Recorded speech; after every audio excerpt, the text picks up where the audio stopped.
Others look at death as judgment, and it is true.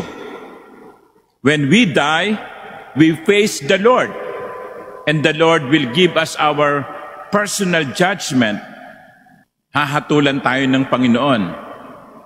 Kaya yung iba natatakot mamatay, sapagkat sasabihin nila, hindi pa ako handa.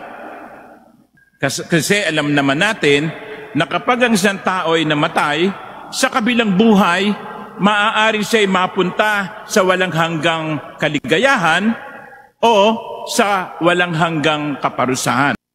Hindi natin pwedeng tapusin ang buhay natin o hindi natin pwedeng tapusin ang buhay ng iba sapagkat hindi tayo ang may-ari ng ating buhay. And since we do not own our lives, no one owns our lives but God, we have no right to end our life. Yan ang nakalulungkot. Maraming mga kabataan nawawalan ng pag-asa, pinanghihinaan ng loob, nadidepress, kaya ang solusyon ay wakasan ang buhay.